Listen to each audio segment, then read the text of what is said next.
Welcome to Digital Hospitality. I am your host, Shawn Walchef. This is a Cali BBQ media production.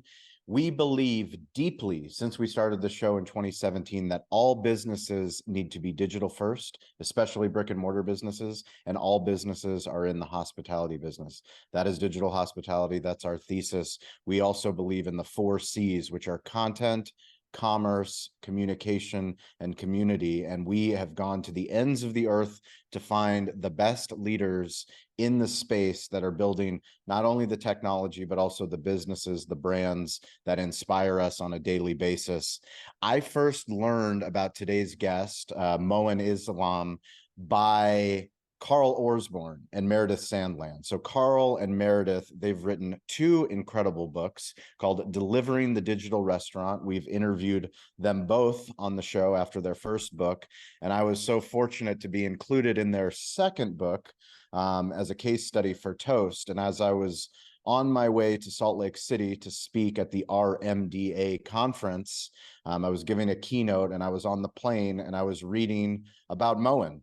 And I was reading about Shipday, and I couldn't believe what I was reading. And I said, I circled in the book that I had to have him on as a guest. And lo and behold, Moin, he's here to share the Shipday story. Moin, welcome to the show. Hey, thanks, Shawn. Yeah, Carl is great. Carl and Meredith both. Yeah. Well, we believe in storytelling. We believe in technology. We believe in building things that matter. And we know that even though our restaurant and media company right here, I'm actually recording today from the studio that I'm going to build. So I'm literally going to turn this room into a full-fledged studio so that I can have people come from all over the globe to talk about content, to talk about media, to talk about storytelling.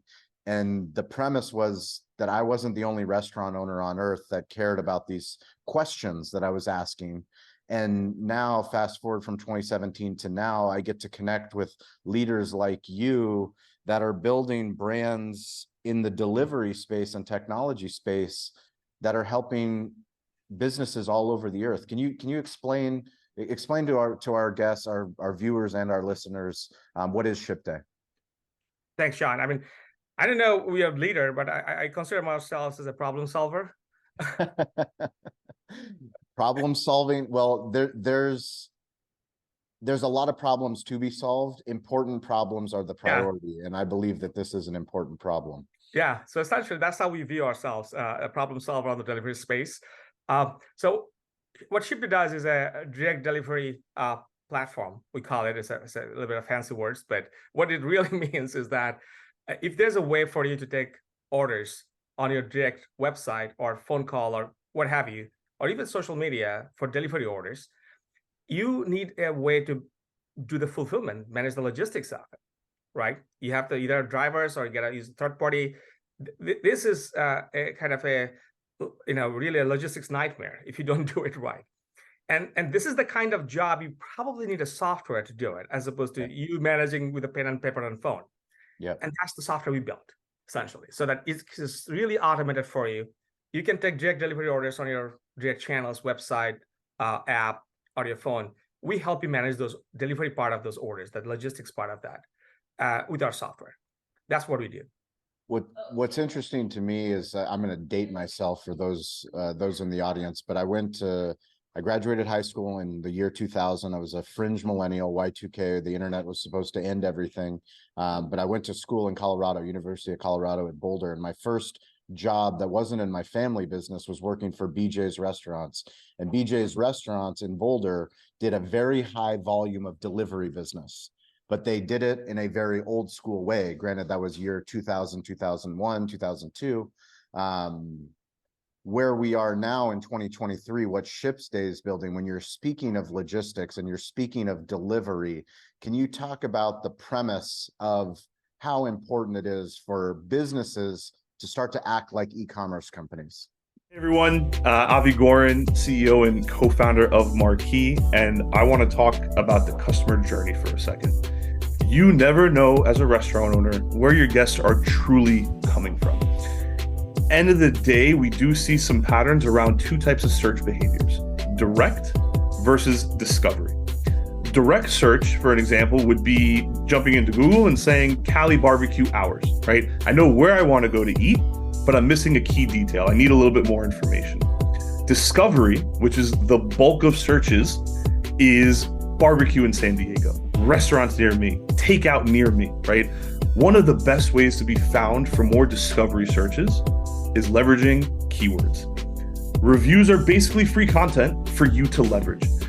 Think about keywords that are relevant to your brand, your location, and include as many of those in your review responses as possible, right? How can you go about doing this? Let's set up reports, utilize tools like Google Trends, find out what's going on in your area and how you can help leverage these keywords and review responses, because someone else is doing that, right? If you need some examples, you could do anything from including summer menu, gluten-free menu, leverage specific menu items like the dreaded and beloved spice pumpkin anything in your review responses, right? Let them know what's coming. Let your reviewers know something they should come back and try. And of course, if all of this just seems overwhelming and daunting because you're already running a restaurant and have enough on your plate, just leverage the team at Marquee to do this for you. We handle all of this. We're experts in this space. We can automate this so it's just another item that you know you are taking care of. Again, that's marquee.com, marquii.com. No you. However, we did recently buy marquii.com. So if you do misspell it, we got you. You'll still find us. We can still help you. Absolutely, Shawn. I mean, this is great. There's a delivery when it comes to it, high fees, this and that. It's a lot of media, and it get confusing for people to understand what's really happening. I think the best way to think about delivery is in the context of e-commerce, because essentially what happens when you sell something online, you need to ship it or deliver it. Like there's a fulfillment. Like look at whole Amazon. Like they have to build a whole fulfillment operation to support their e-commerce, right? Correct. Now the question is that, okay, so essentially, think of this way, that if you sell online, there's a few things you inherit some problems. Some of the things are easier. You don't have to have physical presence and all this stuff, great and all this stuff, but you also inherit some problems. One of the problems is delivery. How I'm gonna fulfill this thing? Yeah, I sold something. If it is a physical product, food is obviously a physical product. People eat that, and it gets even compounded if it is really real time. Like you cannot it's not 2 days to New York. It is in local in 45 minutes. The food is going to degrade. If it's a real time on demand, it gets really, really challenging. And really, if you think about that way, so what do you do about it, right? Should you not sell online? That doesn't work because everybody wants to buy online. Correct. It's not your preference. The customer want to buy online, right? And that's really, I think, the underneath current that's really changing the industries after industries, right? That is if you understand that force, then everything else makes sense. Then why we're doing certain things certain way, right? I mean, if you think of pre-COVID, e-commerce adoption just spikes, like really, really spike in e-commerce, but it didn't really, it went back, but didn't really went back very well. I mean, it bounced back and it's kind of steady at this point. And when you sell something online, you basically have to, the best way to think about it is that commerce is moving online, and there's a few things that are long-term trend. Well, paying online has become much more easier now. It used to be a problem. People don't know how to take a payment, all this stuff. That problem got solved, okay? Then, it's easy to set up a website and, sell online. That tools are much more available. And third is that, your smartphone, people are on the phone all the time. And especially as we move, we have a whole generation growing up on the phone. Yes. Right? So there's a shift of generation as well, and their buying preferences.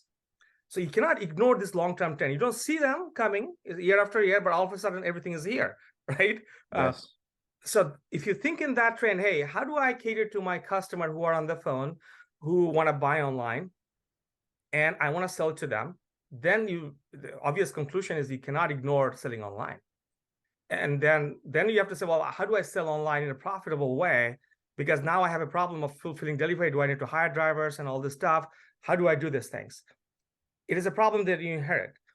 Now, in the context of like what DoorDash, Uber Eats, and Grubhub did over time, they helped a lot of merchants kind of solve that problem, but they took a you have to pay big fees for it. They did two Yes. parts. They did a marketplace so that for customers, easy to find you, but also they took care of the logistics part. Yeah.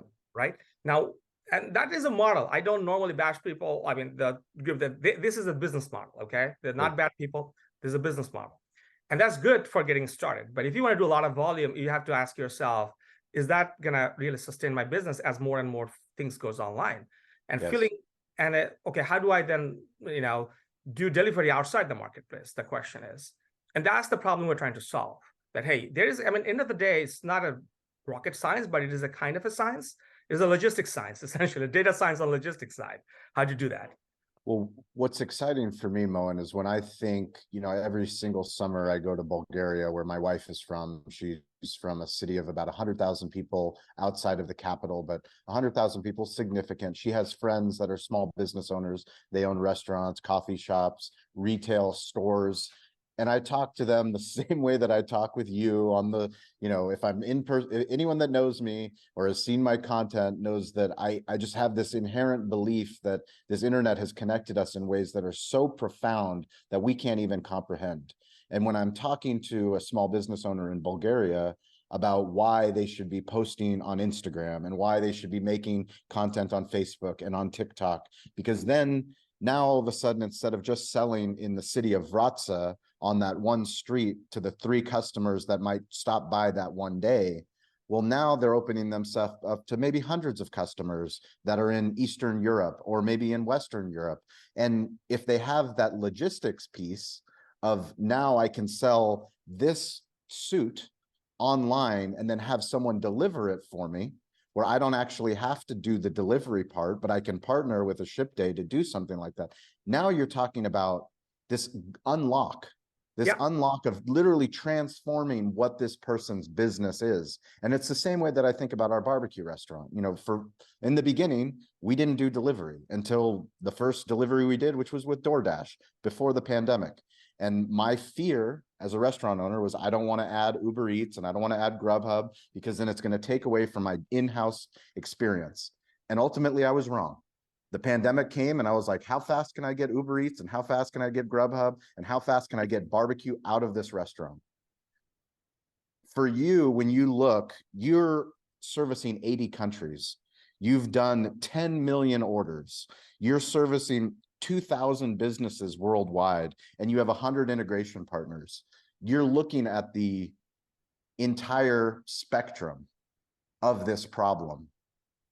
How do you look at it from the macular, the wide lens, the macro, and then how do you get granular to actually getting to the solving, to building the beautiful software that you do solve so that the magic, what we call the digital hospitality, those oh shit moments where somebody comes and they pick up the food and they get notified that the food is there. And then this entire experience happens, which it happens now everywhere if we're willing to make these investments in technology. Yeah, absolutely.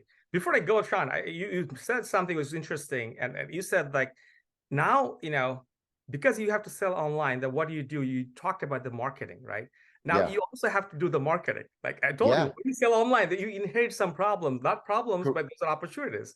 Yes. Otherwise, how do I market on Instagram? How do I market on social? How do I market, right? Same way, you have to figure out how to do that delivery. It's just a different channel of selling, right? So you really have to figure out, okay, if my business go out of my 4 walls to online, there are other things that require something new for me to do. And this is a learning. That's why people get shy away from this. But what we want to say that don't shy away. This is the way, new way. Just learn a little bit few. We are here to help you to accelerate in that way. But it's fundamentally shift. All you and I doing is really shift to the e-commerce fundamentally. Correct. Right. So that's when you say that, it's like it just clicked on me. It's like, yeah, exactly. Tell me about e-commerce, because I talk about it as much as I can, but you're an expert in it. Tell me about e-commerce just for somebody that's in a brick and mortar business, like thinking about what's the fundamental difference and how much easier is it than we actually make in our minds? No, it is, to your point of, you talked about Bulgaria and so many countries, right? If it was not easy, then it wouldn't be adopted everywhere in the world, first of all. But that's Right. that's the magic, right? Isn't Right? that the It is magic so of easy that it's technology? adopted everywhere in the world right now. Yeah, you have 80 countries. Right. And there's not 80 countries. If you go to Shopify, they're serving 150 countries, really. So, like, how many countries in the world? Like 170 something? Yeah. So I don't know who's left out of that. Correct.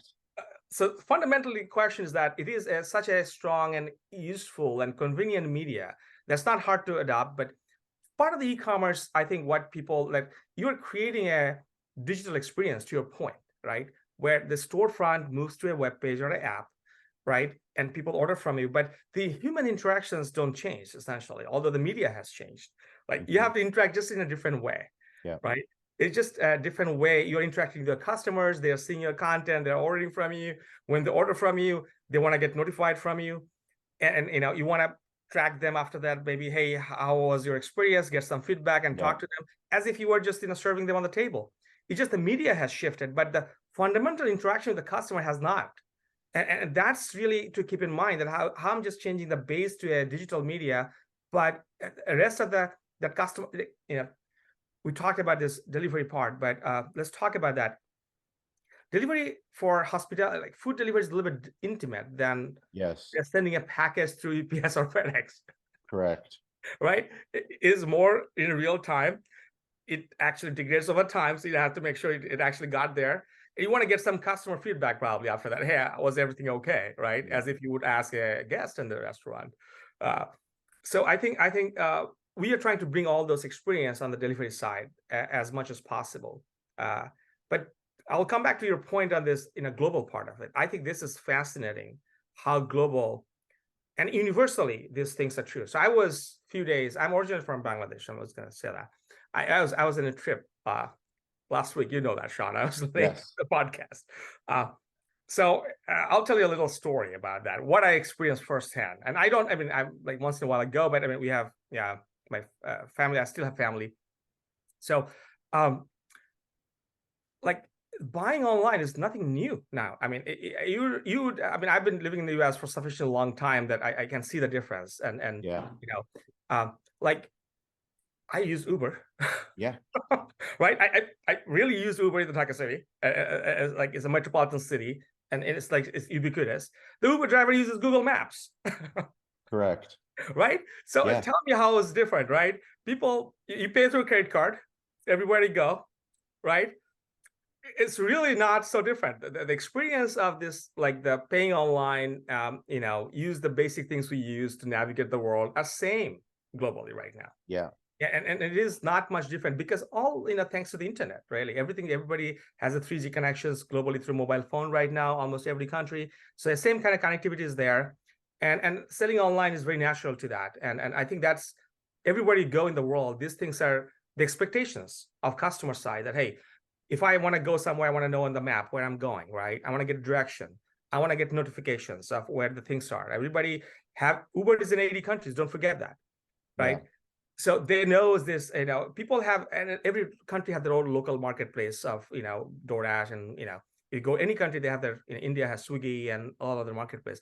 So this experience is pretty much kind of universal right now. There's not much difference. I don't see it. Yeah. Do you remember the beginning problems that you were solving for Shipday when you first started? What were the problems, and what was the feedback? So, I mean, we were kind of nerds, logistics nerds, my co-founder and I. We are the kind of people you would deliver food in a university campus at 1 a.m. at night. We are trying to solve homeworks and all these things late at night, and in a conference room in a big whiteboard. Right, really get hungry, order pizza. Try to figure it out. Night, right? Try to figure out, how does it work? How does it work? How does it work, and how can it be better? But fundamentally, we thought that essentially our thesis around it. We have been thinking about it. Frankly, we started the company in 2020, but my co-founder and I, we've been talking and thinking about it, I think 5 years prior to that. But I'm glad we didn't start the company then, because I don't think the market was ready there. But we could see that trend that, hey, if buying an online purchase becomes most in a way that is the way, ultimately go-to way of buying and selling online, what happens to the local businesses? That's what you have to ask the question, right? Do they also participate in this or not? And the answer is obviously they will, because if you're a small shop, you're a flower shop, for example, you're a bakery, what are you going to do? Like, you're not going to participate in online business? You would. Correct. And they have a little bit different business. And that's why kind of our logistics background come in. Most of the e-commerce with Amazon and other people setting up, you're selling nationally, correct? You're setting up, you have UPS, FedEx network to support it. But when it comes to local, within 5-7 miles, there's no UPS, FedEx, USPS network. So the question is, who's going to do those things? Right? So like, you can see the problem coming. Like, hey, we have this because UPS, FedEx, and USPS networks are set up the hub and spoke. They can do really a package, take it from San Francisco overnight to New York, but tell them to ship it like in 7 miles, they can't. Like, it's funny, right? There's like, it is funny, yeah. So is that where the term last mile comes in? Yes. So in the logistics space, we talk about last mile, but also it is like something that oftentimes last mile talk about, like the fulfillment part of the last mile delivery, that you see a UPS truck dropping off all the packages, right, in the route. That would be last mile. But the difference with the UPS truck and us is that, well, those packages did not originate in that zip code. They came from somewhere else. Yeah. But when it pick up in the same place and drop up in the same place within an hour, it breaks down. It doesn't work anymore. Wow. And that was the kind of our moment. It's like, oh, this is going to be a totally new way of fulfillment for the local delivery space. And you would need a software platform to do that. And that's really, and I think who's going to be kind of suffering the most is going to be local businesses because they're so local. Do you have any stories of any early adopters in the restaurant space that you went to them or you found them? I mean, in the beginning, it's you going to them versus them coming to you. You know, the bigger that you get, then people start to know who you are, and then they tell other people, and they see content on the internet, and they go, "Oh, well, I got to go talk to Moin because, you know, I have 500 restaurants and we do a high volume of delivery, and we don't want to spend, you know, the 30% or 25%, whatever we've negotiated. We want to tap into this." What were the give me an early story of a restaurant that you onboarded. This would sound so ridiculously funny, but this is true. One of our early customer was KFC. I've heard of them. I've heard of them, right? Everybody has heard of them.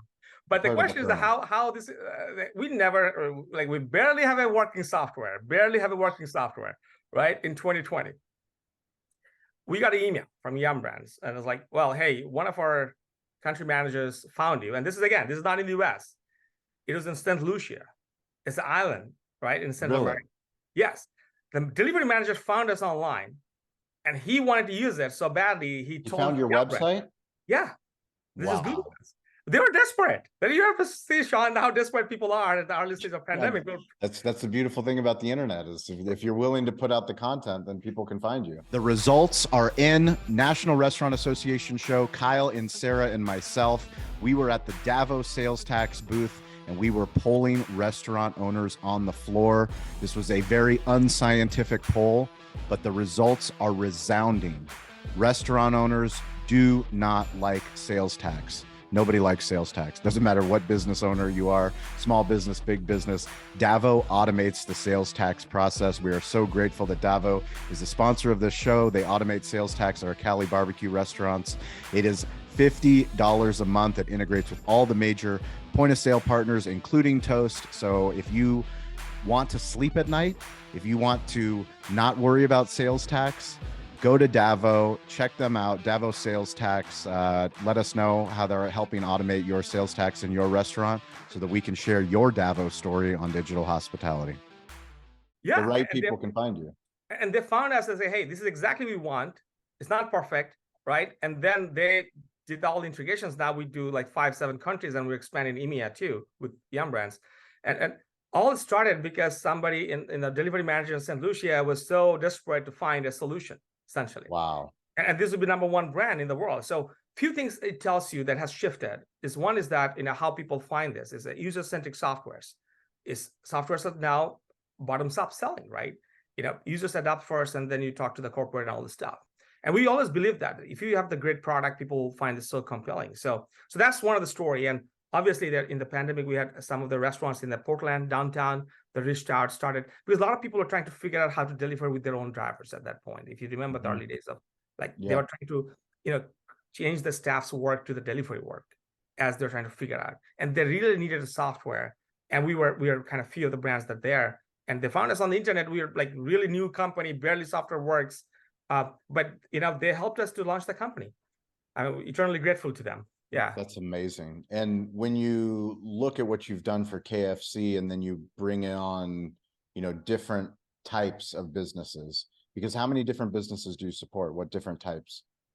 I mean, our 70 to 80% is restaurants and restaurant delivery companies locally that, uses us for, delivery management. There's also like meal prep. We'll do some of the meal prep, right? Prepared meal. We actually did a bunch of this when the 15-minute grocery delivery was hot, which is not right now. We did a bunch of those on our platform too, because it's a great platform for that. But I think in a grocery, we have seen, flour, bakery, those things too. I mean, that's why I think if you think of the best way to think about it, if you look at any city you take and walk around and say, well, what are the retail shops there? Like say there's 100, right? You'll probably see 70 restaurants or food related things. A few grocery store, a couple of pharmacies, a few flower shop, right? We see the exact same distribution when you look at our user base. Oh, interesting. It's really the local stores. When for the software that you're building, it's so important on the logistics side for the restaurant. Obviously, you build beautiful software, but it's also important for you to take care of the driver. Can you talk about the driver experience, how they experience your software? So our software, our goal was to say, well, we are going to help you manage the logistics part of it. If you take direct orders, which is like think of this way. How can you sell online? There's two ways for you to sell online. One, you can sell through marketplaces, and they have a great built out infrastructure to support this logistics within them, right? Now, when you go off the marketplace and sell direct, then you have to figure this out on your own. And that's what we come in to help you, right? Now, say, well, Shawn, take orders on your website, take orders on your phone, take orders on your Instagram, TikTok, take orders anywhere you want. And it's TikTok shop, and you can talk about all kind of places you can take orders from. Now, but one of the problems is that you are now in charge of fulfilling those in a real time, this could sound like a nightmare to you. Like, how the heck I'm going to do that, right? And if you look at it, what are the ways you can do that? Number one is, basically there's two ways of doing it. Number one is, and this is universally true, you can hire some drivers. So hard it is to do, but I'm saying this is still an option. A lot of pizzerias do that still today, right? And a lot of suburbs and where, people have access to drivers, they will do it, still do it today. Second is that you can rely on a third-party service to do that. And in the past, before the pandemic, the third-party services were not very available, frankly. This just DoorDash Drive came in, not many others was there. It's like very few. But now, as you can see, most of the marketplaces like DoorDash and Uber has opened up their driver pool to other businesses to use it. So now you have more of those third-party options available to you. And there's also some local courier company, food delivery companies there that can help you. You went to RMDA conference, right? Absolutely. So those companies are there to help you to deliver it locally. So on our software on the driver side is, if you have your drivers, which is rare in the US, by the way, I'll tell you that. Although KFC is all the support, they have the drivers. So it's really dependent on the labor economy. Certain places easy to get drivers, certain not. If you have a driver, we want to make your experience almost like you work for DoorDash or Uber, because they know that workflow, right? You log in to the app, orders come to you, assigned to you, and you just follow the steps. Go pick this up, check the order status, make sure you can mark the orders, which item list you can see, which item list you want to contact the customer. You can contact the customer. You can navigate to the customer. It will open up in your map. You don't have to manually input the addresses. After the delivery is done, take a proof of delivery. You can take pictures on the phone, right? We also have if you have to deliver alcohol, we can do the IQ scanning too. So basically, all the things you need on a phone for the drivers to do their job, you have it. And in fact, drivers like it because oftentimes a lot of these drivers are already familiar with how Uber app or DoorDash app works, right? So it's not a new thing for them in many cases. They just know this. So we give them the same experience that they get from marketplaces. Can you talk about the RMDA? Why did you participate? Why do you participate? What is it, and what value do you get out of it? No, I mean, definitely RMDA, they are the kind of, in a way, they are the early adopters of, right, food delivery and marketing, frankly. It stands for Restaurant Marketing and Delivery Association. So it was really that early phase of Grubhub, and when those early, they were the very local, hyper local marketplaces. They had their pool of drivers. They were, because a lot of restaurants didn't have a website, they were helping them to sell online essentially, and they manage the logistics on their own. So they kind of know this at a local level. But when we saw the national one, they just scaled it with the technology essentially. That hey, we can now operate any city in the world. I mean, essentially any city in the U.S. With the technology, the scale. But I think they were the early they saw that opportunity early, and they used to do with a lot of businesses. So essentially they are very intimately familiar with the logistics problem because they always had managed their own driver pool. Interesting. So I mean, we learned a lot from them, and we support some of them right now also on our platform that actually does delivery for local restaurants in their local city. Very hyper local. You wouldn't see them in a big Google search, but they are there. So one of the coolest things for me hosting this show is that I get to meet some incredible restaurateurs, hospitality professionals. I've had them on the show. I meet incredible people like you that are building the technology. And then I go to your website and I see case studies from Jay Udrija from Pizza HQ out of New Jersey, Andrew Martino from GTK, and Avery Ward, CEO of Little Italy Ristorante. I mean, these are all guys that I respect the hell out of what they're building, and the fact that they're customers of yours and happy customers makes me so excited. Can you just share a little bit about Avery Ward? What's he doing, and how's he using Shipday? Yeah, no, I mean, we'll talk about the other two very briefly. Andrew, we connected with Andrew while in the middle of the pandemic. He was trying to figure out how to deliver in the Jersey City area. He is kind of, he knows a lot of people there. They're trying to figure out a delivery system. That's why we connected a long time back. But he also has his own establishment. We work with him to support that right now. And also for Jay, is that he is trying to automate the whole pizza. Love it. Right, and we are already working with him. He sells a lot of pizzas every week. He does. The man can move some pizza. he can for sure. Yeah. Avery actually saw us on a pizza expo. He came by to our booth, and that's how we met him. He's out in Ohio, and now he does a pizza in a normal. He has in a pizzeria, high volume, local shop. He's been doing it. He's a toast too, by the way. So he's trying to figure out a way to deliver, create a delivery experience so that you don't have to manage the drivers. It automatically will do it for him because he has his own drivers. And that's why our software really plays a critical role, because we think that delivery dispatch is better done by a software than a human. Yes. And at the beginning, nobody believes us. They start doing it and they run our auto dispatch, and at some point they become the convert. It's like, I can see it. Okay, I'll give up. You guys do that. Okay. So Avery basically, Avery is one of a hard customer to convince, to be honest, to use the auto dispatch. So no way, I'm never going to use that. I just need my drivers to have an app, and I want to track them where they are, because I want to know where they are, and customers, calling me, I want the customer tracking for them. Yeah. Then over time, it's like, I've been running for a few days. It does pretty well in terms of batching orders and all this stuff. And, he's a great supporter of us now. But yeah, it's not easy to convince him. I got to tell you.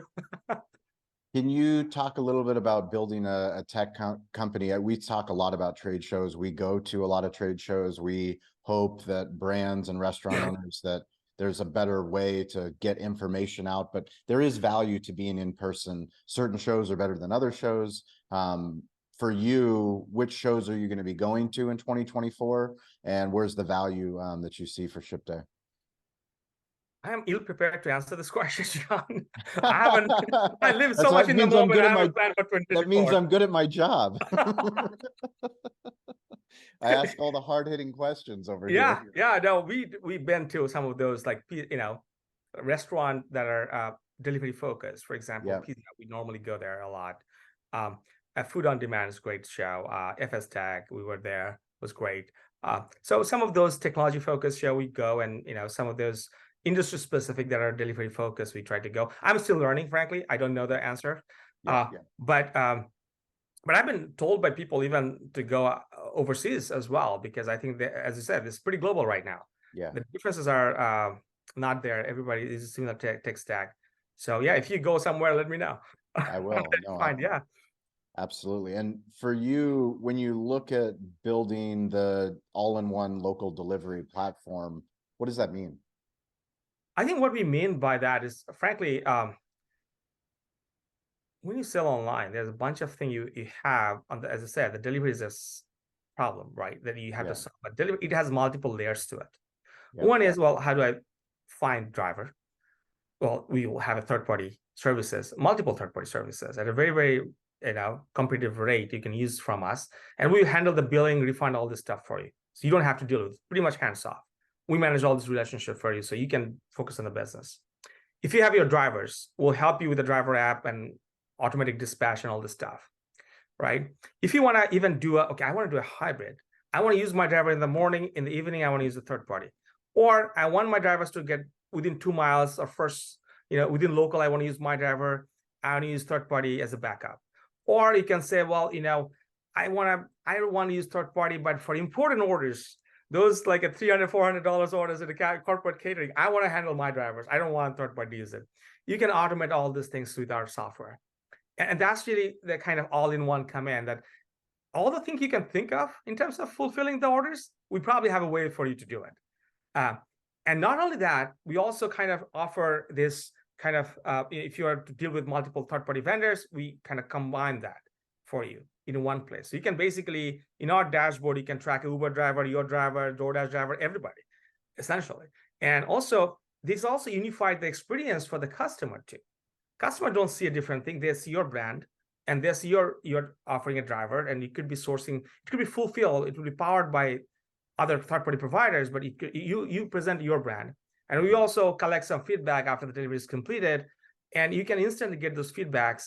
You saw, by the way, one of the things we have done, you saw Toast launch the Toast app today? Yes. Or, huge, huge news. Huge news, right? I mean, it's ironic that, this is, 7, 8, when did they launch? What year did they go live? I don't know. I think it's 2014. I might be wrong. Yeah. You can correct me if I'm wrong, but we're in 2023. But they started, the idea of Toast was a mobile payment platform. It wasn't even a point of sale company. That's what Steve Fredette and Aman and the guy, that's what the founders believed in the beginning. And then yet now here we are, and they've built this dynamic app for restaurants owners. So if you're a Toast customer, and you can now go download Toast now, and I can have a full dashboard of insights into my daily sales, into my product mix, into my labor percent. Like, it's such a powerful tool, all from this device. Yeah. And we actually we created our mobile app last year on Dispatch app. So you, as the operator, know all the drivers where you are. When you could be in the beach, you can see where it is, right? You get a customer feedback instantly on your phone notification. You can call the customer and say, hey, I'm sorry, the order didn't work well. I'll fix that for you. Wow. So that's what I mean by when you think the delivery doesn't really end when the customer, driver takes the food. There's a post-delivery things that also happens. And we also help you manage those efficiently. So that's like the all-in-one delivery platform means. I saw on your website a frequently asked question is Shipday free? Well, some version is free. No, true. I think we have, so essentially, like I told you this, we offer such a worldwide kind of offer. And personally, we want to really give a tool, like almost like a WhatsApp-like tool for businesses to manage the delivery, right? So it needs to be affordable and accessible to people. And I mean, you cannot sell something 80, 100 countries if it's not, there's an easy way, because those days are gone where you want to, sit at a demo and sign a contract to get these things. No, people want to try it right away. Right now. They want to see what this is, right? And we are very confident on the product, and we want to be confident, essentially. Cool. We may be not there yet, that, hey, if you don't get a value from our product, don't pay us. It's fine, We want to make sure. So we offer a limited version of our product for free, and it's forever free. We also offer 30-day free trial of our paid version to begin with. But after that, we have a free version that is actually very powerful. It still has a driver app. It still gets a like a dispatch app. You just cannot do like a SMS notification, which actually costs money to us. Yeah. Really to, Sure. right? We have to pay those SMS providers. But you can do a lot of stuff on our free version. And you can use third-party delivery. But if you have your own drivers, you can actually do a lot with our free version. And what do you see, what excites you for 2024 for Shipday? What are the big plans? I think I think people are understanding more. I mean, when the pandemic hit, everybody was like panicked, right? It's like, oh, what the heck is going on? Like, we need to figure out delivery. And then we have seen so many options and people are confused who does what, nobody knows. Everybody seems to be doing everything else. Now, I think that is settling right now. And we clearly knows who does what. People are understanding more about, I think as goes 24, 25, 26, people will understand that they need a way of setting up this direct delivery channel, because marketplace is great. But I think, the more you have, if you want to have a control over your guest experience, you probably should set up this. And over time, try to get more traffic in this way. And I think that's one thing that I think is like now everything is settled. We are getting what people understand better what we do, to be honest with you. I think that's the thing. And especially a little bit, mid-sized markets and even for SMBs to understand what you do. Second is that I think, and we haven't talked, Shawn, about this, but I'm super excited about next few years on AI. Cool. Because I think AI would have a profound implication for small businesses in terms of discoverability. Yeah. Right? Imagine everybody's going to get an AI assistance on their phone. It will happen. Yeah. And you can ask, hey, absolutely. Right? Well, I'm going to order Cali barbecue tonight. Okay. Yeah. They're going to connect you directly to our website. Yep. If you don't have online presence, you're going to miss out a huge deal there. It's already here, but Siri isn't where it needs to be. Alexa aren't where they need to be, but eventually that will be an AI tool that you better be good on the internet. You better show up, because if not, and you're not recommended, it's going to be worse than a Google search, right? You will be. Or better. It depends on how you look at it. It could be better or worse, but that's why we do this show, is so that we can learn, right? So that we can learn and we can be ahead of the curve. Absolutely. I think with AI, you get this meta search, right? With you have this food ordering marketplace, you have Amazon. So this sits on top of everything else. And it basically searches the whole internet for you and knows your taste and recommends things to buy, restaurant to go to, all this stuff. So at minimum, you need a good online presence for the AI to find you. Because if you do, they will find you. Yes. And you can draw a lot of direct traffic. It's going to be really exciting. It's going to be an exciting time. And that's why we do this show. That's why we have, founders like you on the show, so that the people that are listening, we can take action in our business. That's going to help us, further on down the road. So that, when I first started our breakfast business, I didn't think I would be in the barbecue business. I didn't think I would be in the media business, yet here we are. And I'm in the delivery business. I'm in the delivery business. I'm having conversations like this with you because this stuff matters. Like I said, I'm fortunate to go travel all over the world, and I have the same conversations with small business owners and big business owners all the time. This stuff matters. And, knowing what you're building and watching what you're building truly is inspiring. What's something that you'd like someone to take away from this, leaving this show? If somebody wants to get in touch with you, learn more about Shipday, what's the best way for them to do that?